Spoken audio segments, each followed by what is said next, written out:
Narcissism is by its very nature demonic. I want you to understand that people who are narcissistic are on assignment. I believe that. And I'm going to prove this to you. I believe that God is an all-powerful, all-knowing, and loving Father. And our Bible tells us that it is not his will that any should perish. So what that means then is we all have free will, right? And although it is not God's will that any should perish, sometimes based on our will, we make our own decisions, our own choices, and ultimately our own demise. So with that understanding, I want you to understand that narcs seek out. I have never once in 15 years, I have never once seen a narc or a person be in an abusive relationship with a narc who was not kind, caring, compassionate, forgiving, empathetic. They go for these type of people. These are the people that they go for. People who, by their very nature, have an air or sense of godliness. Narcs will never connect with another narc. Do you know why? Because there is nothing there for them to get to feed off of. Nothing there for them to get narcissistic feed.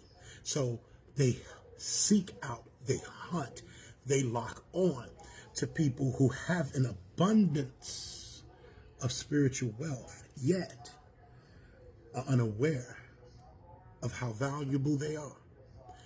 So,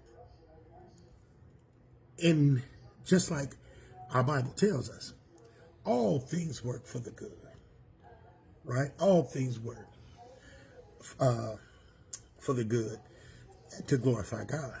But let me explain that to you. One thing that I say to my clients all the time, I usually give it to them at the beginning because it's such a far thing for them to be able to see, is I tell them ultimately, by the time this is all said and done, you'll come to thank God for your narc. Let me tell you why I say that. Because although the narc comes to kill, steal, and destroy, what they actually do is cause you to look at yourself and start to question yourself. Everybody I've counseled for the past 15 years comes to this conclusion. What is wrong with me? Why am I dealing with this? And this is usually what drives people to counseling, because they're trying to figure out what's going on. And when they come to me, I let them know that your narc is in your life to wake you up to the purpose and honor, vision, direction that God has placed in you. See, the narc comes so that we might recognize and understand the areas in ourselves that we are forfeiting or that we are putting them in control of. The narc comes to wake us up.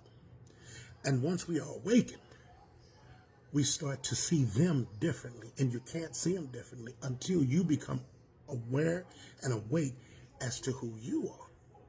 So they are absolutely demonic. They are on assignment. They have every opportunity, as anybody else, to turn to God and repent, right? To turn to God and choose and ask for forgiveness, to turn to God, to walk in empathy and compassion and love.